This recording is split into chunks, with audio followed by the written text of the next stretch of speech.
Alors aujourd'hui, Super Jérém Star rencontre Super Gecko, donc j'ai décidé de venir taper l'incruste chez lui, et pourquoi pas de squatter son bain. Donc on va aller voir où il se trouve actuellement. Peut-être qu'il n'est pas là, peut-être qu'il dort, peut-être qu'il se masturbe, je ne sais pas. En tout cas, on va savoir ça très vite. Bonjour. Ça va? Alors salut Gecko, on est en direct, ça commence, ça y est. C'est moi qu'il faut regarder, pas cette bimbo. C'est mon assistante qui tient mes questions. Donc bienvenue. Eh bien, je me souhaite la bienvenue dans ton bain. Est-ce que tu es content de rencontrer enfin le grand Jérém Star? Écoute, avec tout ce qu'on m'a dit de bien et de mal sur toi. Qu'est-ce qu'on t'a dit? De bien, ouais. On m'a dit il a un bon blog, c'est un bon gars, il a un bon truc, il a du feeling, il va percer. Et de pas bon, c'est un petit con. Sérieux? Par contre, tu sais que je suis très vexé. J'ai vu une vidéo de toi où tu me recales en me disant c'est qui celui-là? Fais ta vie, je te connais pas. Donc là, attention. Je ne comprends pas pourquoi tu n'es pas gay. Ah, pourquoi je ne suis pas gay? Qu'est-ce qui se passe? Qu'est-ce qui s'est passé dans ta vie pour que tu arrives à ce drame familial et que tu finisses hétéro? Je sais pas, dis-moi, qu'est-ce qui est arrivé dans ta famille, chez toi, pour qu'il y ait ce drame familial et que tu finisses gay? Un mélange de spermatozoïdes. Ouais, ben moi, un bon mélange de spermatozoïdes. Alors, tu sais qu'il n'y a pas longtemps, j'ai été voir Marie-Jo et que j'ai récupéré tes lunettes. Tu comptes aller les chercher quand au Québec? Non, mais en fait, en fait, dans le jeu, je les avais donnés à Marie-Jo pour preuve d'amour. J'ai dit, vas-y, t'es un ange, t'es bonne sœur, crois honnête avec moi. Comme ça, tu vas fétiche ma relation qui était à l'extérieur. Mais en fin de compte, quand je suis sorti, c'était déjà un flop avant que l'émission se finisse dehors, en fait. Du coup, Marie-Jo, je lui donne ses lunettes. Qu'elle les garde avec elle. Ok. Alors, comment t'as été sélectionné dans Secret Story? Raconte-nous le casting, comment ça s'est passé? Est-ce que c'est toi qui as postulé ou on est venu te chercher? Alors, l'histoire, c'est un ami à mon frère qui se fait contacter par la prod. Les parents de cet ami n'ont pas voulu qu'il fasse Secret Story et lui a lâché le numéro de téléphone à mon frère. D'accord. Du coup, ils ont appelé mon frère jumeau par téléphone et mon frère a dit qu'il avait un jumeau. Et on a mis quand même 3 lapins au casting parce qu'on avait la flemme d'y aller. Ah oui. Voilà. Parce que, malgré, pas comme tous les candidats arrêtés, on n'a pas joué notre vie là-bas. Donc on s'est pas dit, waouh, Secret Story, on va faire cette Secret Story. On cherchait pas la gloire. Est-ce qu'aujourd'hui, t'estimes toujours être le grand gagnant de Secret Story? Ah oui. Et qu'est-ce que t'as de plus que Marie? Qu'est-ce que j'ai de plus de Marie? Je suis juste moi. Je suis moi-même. Si des gens qui regardent la télé, ils ont vu ce que j'avais de plus. Maintenant, ça fait quoi? Ça fait 4 mois, c'est fini. Tant mieux pour elle. Chacun sa vie. Là, je fais des trucs avec mon frère, hein, des projets. Donc, je vais pas cracher sur la soupe. Secret Story, ça a apporté que du bonus pour moi et mon frère. Donc, cool. Et pour toi, qui est le grand gagnant, Marie ou Gecko? Moi, j'étais pour Marie. On a donc une potiche dans notre bain qui est donc assistante plateau. Mais voilà. Gecko, est-ce que tu trouves cette jeune fille charmante? Ah oui, elle est très charmante. Je crois que c'est une gogo danseuse, mais ça se voit. D'où elle sort? Je sais pas, elle a atterri dans mon bain. Est-ce que vous avez trempé le biscuit? Jamais. Oh, t'as le mytho! Je lis dans vos yeux le sexe. N'importe quoi. Okay. Alors justement, on va revenir sur les victoires de Marie. C'est une victoire donc très décriée, notamment quand elle a gagné, tout le monde s'est jeté dans tes bras. Est-ce que tu trouves, après avoir vu les images, que finalement, c'était peut-être pas un peu irrespectueux l'attitude que vous avez eue envers elle? Bon, après, les anciens candidats, s'ils préféraient moi qui saute dans mes bras, on peut pas leur en vouloir. Maintenant, qu'est-ce que tu veux que je te dise de plus? Elle a fait quelques petits coups de crasse qui n'ont pas pu être diffusés parce que c'était trop trash, mais je vais pas revenir en arrière sur ça, je m'en fous. Alors j'ai entendu dire par plusieurs sources qu'en fait avant donc qu'il y ait la finale, vous aviez eu donc d'autres candidats qui étaient rentrés dans la maison et vous aviez plus ou moins une idée des estimations et que on t'avait prévenu que Marie était en tête. Est-ce que c'est vrai que vous étiez au courant de à peu près des pourcentages de chacun avant la finale? On m'avait dit, ouais, la grande plupart m'avait dit que j'allais perdre à peu de choses près. Donc à quelques jours de la finale, il y a eu des infos qui ont filtré. Ouais, que c'était serré et que je risque de perdre à quelques petits pourcentages près. Est-ce que tu y as cru quand même? Oui et non, mais après j'ai vu que... Mais après peut-être sur 14 candidats qui sont rentrés à la maison, et on a allé facile 10 qui sont venus me voir, qui m'ont dit ouais ça va être tendu, tu vas perdre à 1 ou 2%, et il y en a 4 qui ont dit ouais un quart des sports tu vas gagner. Mais genre c'était tendu et ils m'ont fait comprendre que c'était plus envers sa faveur.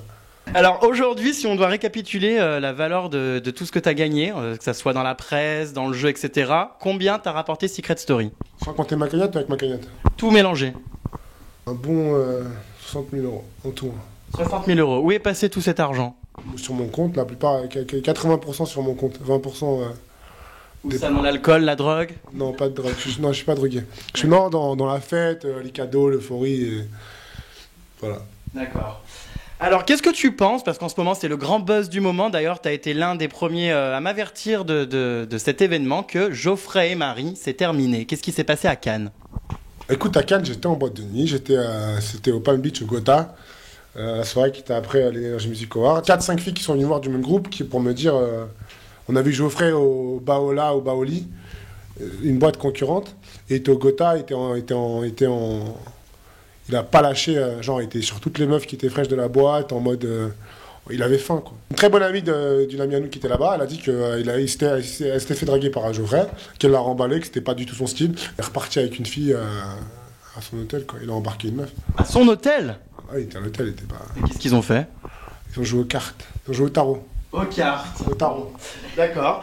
Alors, aujourd'hui, si tu devais donc me donner le nom d'une personne que tu détestes et que tu adores dans l'aventure, ça serait qui?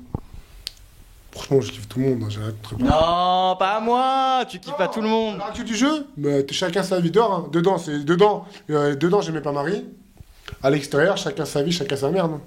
Donc, j'ai rien contre personne. Tu fréquentes encore tout le monde ou il y en a que tu revois pas spécialement? Bah, après, on se revoit pas trop. Rudy, je le vois tous les jours. D'ailleurs, il y avait même des gens qui avaient commencé à sortir des rumeurs sur Twitter comme quoi on était gay, qu'on était en couple. Ça, c'est pas faux. Hein. J'ai surpris des choses étranges. Qui est entre moi et t'es Oui. malade. Des massages de galettes. T'es quoi? Des massages de galettes. Tu l'as remué la prostate. Ouais, t'as raison. Ouais. Mais je revois Morgan, je revois Sabrina. D'ailleurs, je les ai vus à Cannes. C'était à Cannes. Je revois Morgane. Le reste, Aurélie. Et Aurélie, alors Aurélie, ça m'est revenu aux oreilles il y a pas longtemps, tu aurais couché avec elle. Ah, j'ai mis le doigt sur un point sensible. Un faux ou un tox? Mais après, je sais Un fox. Un fox, voilà, c'est ça. Un fox. Mais ça s'est passé où, en dehors ou pendant le jeu? Aucune idée. Bah si, tu sais très bien. Ah, ça s'est passé. Non, aucune idée. Allez, mais... Non, tu veux trop de trucs, t'as des bonnes sources. Bon, donc tu as... Oh mon Dieu, je suis choqué. T'as des bonnes sources. Ok. Géco a couché avec Aurélie, c'est le scoop, tu vois? T'as pas encore couché avec lui, mais il a couché avec Aurélie. Ça sera bientôt ton tour. Faut que je prenne du poids. C'est quoi? Pourquoi? C'est horrible. Oh, mon Dieu. Alors, tu sais que ce Géco, on parle beaucoup de sexe. Nous, parce qu'avec Caro, mon assistante, on aime le sexe. Donc, on m'a souvent dit que Géco et son frère avaient des énormes anacondas. Est-ce qu'on l'invente? Non, c'est vrai. Ne sois pas gêné, hein. Non, ça va, 23 par 7. Non, non. Ah ben voilà, je voulais la taille, c'est parfait. Et d'ailleurs, autre question, est-ce que dans la maison, hormis le sexe, beaucoup de candidats se masturbaient? Franchement, moi, j'étais pas au courant. Vers la fin, après, j'ai été mis au courant. Je me disais, c'est pas possible, y a personne ou quoi. Parce que moi, je faisais rien. Oh, sale mytho! Sur ma vie, que je faisais rien parce que y a les caméras partout et qu'ils pensent même pas. Mais je te promets que c'est ça a l'air hors norme, mais c'est la vérité. Mais après, j'étais, ouais, tout le monde. C'est ah oui, c'est vrai! Les gens, non, ils se masturbaient. Et franchement, quand t'entends comme ça 24 par 7, ça te donne pas envie? 23 par 7. 23 par 7? Non. Oh, franchement, c'est des yeux qui veulent dire oui. Mais non! Non? C'est une blonde, mais c'est pas mentir. Bon. Est-ce que t'aurais couché avec Ayem si on t'avait proposé? Est-ce qu'elle te plaît? Est-ce que c'est ton type de fille? Ah ouais, mais super jolie, il faut pas se cacher. Le gars qui dit Ayem, elle est moche, c'est pas possible. Elle est jolie, c'est une jolie femme. Pourquoi ça s'est jamais fait? C'est trop désagréable. Non, pas du tout. Non, elle était pas désagréable, moi j'aimais bien Ayem. Elle avait un caractère très fort. Maintenant, moi dans le jeu, j'étais rentré, j'étais en couple, faut pas oublier. Ah oui, d'ailleurs, on n'en a jamais entendu parler de cette fille. D'où sort-elle? Où est-elle passée? Elle s'est volatilisée. Exactement. D'accord. Aujourd'hui, t'es célibataire alors? Ouais. Ok. Et la petite Morgane, est-ce qu'elle est encore amoureuse de toi? Non, elle vit sa vie dehors, elle va bien, on est amis, on est potes, c'est tout. Hein. Mais faut pas oublier que quand t'as fermé 4 mois et que t'as un gars qui te protège et qu'il reste que lui, je pense que ça doit jouer psychologiquement, parce qu'il y en a, ils sont devenus fous, il y en a. Voilà. Elle t'a pas croqué le plumeau? Alors. Jérém Star, c'est tout sur tout, et Jérém Star a eu encore des échos qu'apparemment tu aurais fait le casting pour les anges. Alors, info ou intox, et est-ce que t'as été retenu surtout? Je crois qu'on n'est pas encore le 13 février, donc je pourrais pas répondre à cette question. Surtout, il y a un truc assez intéressant, c'est que apparemment les jumeaux ont marqué à l'étranger et vous allez participer peut-être, en tout cas c'est en négociation, à un nouveau programme de télé-réalité. Alors dis-nous en plus, c'est en Serbie, c'est ça? Ah, c'est en Serbie. C'est comme ce qu'il a fait Daniel, grand Big Brother. Big Brother, parce que là-bas ça s'appelle Grande Fratello, le grand frère. D'accord. Et ça s'appelle pareil en serbe, ça s'appelle Veliki Brat, c'est pareil, c'est grand frère. Ça s'appelle comme ça, ça s'appelle comme ça en Serbie. On a été approché, maintenant on va voir comment ça se passe. Et ça normalement c'est en septembre ou octobre maintenant d'ici là. Tout peut se jouer. Ouais. Ok. Alors parle-nous un peu de ton enfance, parce que je crois savoir que tu es de Serbie, d'ailleurs que tu parles serbe. J'aimerais que tu me donnes quelques cours. Non, mais j'aimerais que tu me donnes quelques cours de serbe. Alors comment tu pourrais par exemple m'apprendre à dire, je sais pas, Jerem Star is the best. Jerem Star est le meilleur en serbe, je veux savoir comment on le dit. Jerem Star et najbolji.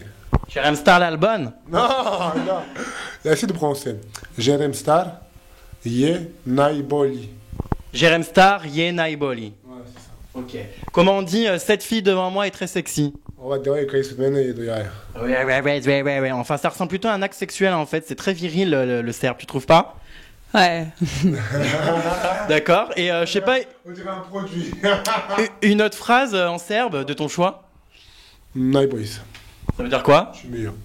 Je suis le meilleur. Najbris. Najbolji sam. Najbris Sam. Ok. Tu sais que ça m'a fait beaucoup rire parce qu'en venant comme une petite pauvresse, j'ai pris le train. Et il y a le prochain arrêt, je crois, avant de descendre chez toi, c'était Groslay. Ça te rappelle quelqu'un, Groslay?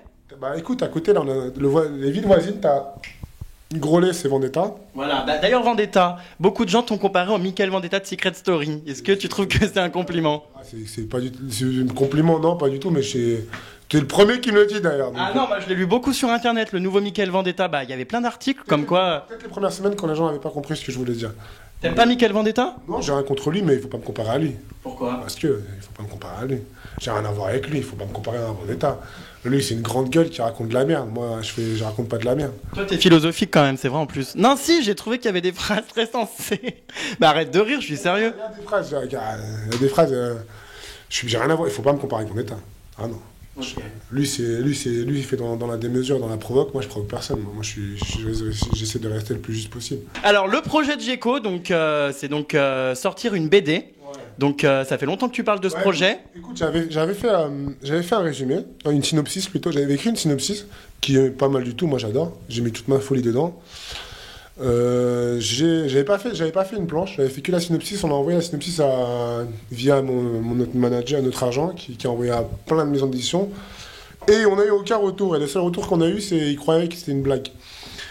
Genre, Geeko, Secret Story, je te promets que c'est vrai. Moi, j'ai même lu un mail retour qu'une maison d'édition a envoyé à notre agent.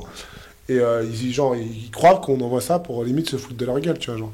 Alors que la synopsis, elle est bien, mais juste le fait que ce soit assimilé à un candidat de télé-réalité, ils se disent c'est un Trafalgar. J'ai eu aucun retour, du coup, au lieu de me prendre la tête à envoyer des mails, contacter les gens, et surtout qu'ils te renvoient des mails comme quoi ils te prennent pour un con, comme quoi limite le candidat de télé-réalité, il est beau qu'à faire de la télé. Et on a l'impression qu'un gars qui a fait de la télé-réalité, il a bac -12, il a arrêté l'école en CP, il a attendu, il était programmé à faire de la télé-réalité à 20 ans. C'est le cas pour les 3/4 quand même. Il y a beaucoup de teubés, non? Ah bah non, je suis pas d'accord. Non. Ça, c'est une blonde, faut la pardonner, c'est pas grave. Donc alors là, c'est sur My Major Company. En gros, maintenant, il faut que donc tous tes fans et tous les internautes se mobilisent pour financer cette BD. Donc chaque internaute ou chaque personne qui va donc mettre de l'argent va devenir du coup ton éditeur. C'est ça. C'est comme ça que ça marche, ouais. C'est ça. Donc là, pour l'instant, on est en bon essai. Donc comme j'ai posté, j'ai mis ma BD hier. Il y a une phase où elle est en bon d'essai, où ils voient s'il y a des gens qui tweetent dessus parce que tu as les liens Twitter et tout.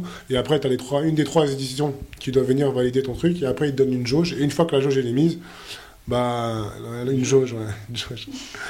Une fois que la jauge elle est mise, tu as toutes les personnes qui sont intéressées par cette BD et qui aimeraient bien voir la suite, qui investissent, je crois, un minimum de 5 €. Et dès que la barre elle se remplit 25 000 €, elle est produite et chaque personne, plus ou moins, au pourcentage de ce qu'ils ont mis comme somme comme apport sur la BD, ils touchent de l'argent en retour. Donc t'espères qu'elle va sortir pour quand du coup? Je sais pas. On compte sur vous. Voilà. C'est ça. On compte sur vous. Bah écoute, merci pour cet accueil en direct de ta baignoire. Et puis depuis. Écoute, merci à toi de m'avoir amené une jolie blonde dans ma baignoire. Il n'y a pas de mal, elle a tenu mes questions. Et puis voilà, maintenant je vais vous laisser faire ce que vous avez à faire. Et puis moi je vais foutre le camp puisqu'on ne veut pas de moi. Voilà, par contre tu pourrais me baiser la main une dernière fois. Bah allez, tu me fais un bisou sur la main. Il est fou celui-là. Bah pourquoi? Mais t'es jamais. Mais c'est jure ça. Voilà. Rudy m'insulte toute ma vie. Allez, j'attends. Non. Mais si, Non. tu te forces. Caroline, force-le. Non, Caroline. Par contre, ce que je peux faire, c'est que je vais faire comme toutes les candidats de télé-réalité, je vais faire un enfant à Caroline, parce que c'est la mode en ce moment. Ils font tous des gosses. Voilà, donc tu vas tomber en cloque. Voilà. Ah, génial. Voilà. Merci à tous et puis à très bientôt pour découvrir la BD de Geeko. Super Geeko. Derrière cette porte, il y a un truc que personne ne sait. Quoi donc? Qu'est-ce que c'est, une cuisine? C'est un laboratoire. Un laboratoire. Qui n'est pas encore fini, qui est fini demain. Pourquoi faire? Parce que j'ai encore un projet par rapport à ces études. Et ça va faire mal. Je peux pas t'en dire plus, parce que c'est top secret. Mais il va faire des OGM. Des OGM? C'est-à-dire? Hein? Ici, là-dedans? Enfin, des OGM. Pas des OGM, mais il va mener des expériences. Par rapport à des plantes. Je peux pas t'en dire plus. Des plantes ou là, du cannabis? Non, on n'est pas les drogués. Est-ce que vous allez faire, je sais pas, des bébés dans des fécondations in vitro, non? Avec toi? Avec moi. Non. C'est pas prévu. La baignoire elle se vide là. Je me souviens dans ton portrait qu'ils avaient parlé donc de ton enfance difficile, ton œil de verre, etc. Alors est-ce que tu peux nous expliquer ce qui s'est passé, l'accident, tout? Mais ça, d'ailleurs, je sais pas tout ça, c'est d'où ça sort, mais jamais eu question de verre. C'est pas trop. Elle est conne. C'est trop marrant. En fait, je pensais à Marilyn Manson. Attends, il parle un truc de ouf et il se tape des barres. Un œil de verre. Excuse. Non, vas-y, je suis désolé. Donc, il s'est passé quoi? Attends, on va d'abord rigoler. Je vais les noyer dans la piscine. Ah, la tête qu'il a fait, genre, mais il y a jamais eu de question d'œil de verre. C'est ouf. Ça va? Il est au courant de tout sur toi. J'en chiale. Donc, comment un petit Serbe se retrouve en France sans visa d'immigration?